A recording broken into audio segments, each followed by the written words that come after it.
السلام عليكم ورحمة الله وبركاته، كيفكم؟ إن شاء الله مبسوطين. رجعنا لكم بطبخة جديدة وشغلة سهلة كتير، هي السمك السلمون أو السلمون مع خضروات. كتير سهلة، ما بدها شيء. بدكم شرحات السمك، هذول جبناهم جاهزين من السوق.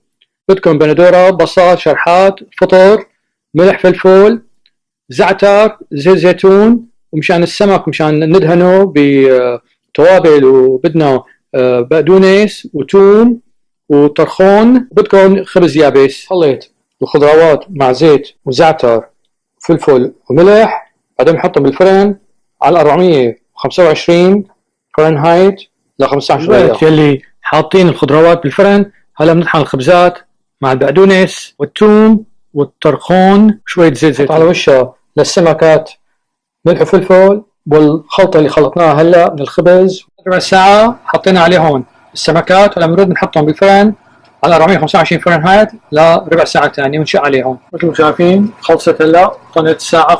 هلا نطالعها وبنسكبها بصحن تقديم. شايفين خلصت الأكلة. إن شاء الله تنال إعجابكم، تدعونا وتعجبكم. هاي بقدونس تازة هلا بنرشها على وشه. لا تنسوا شير ولايك والسبسكرايب ودعاء. والسلام عليكم ورحمة الله وبركاته.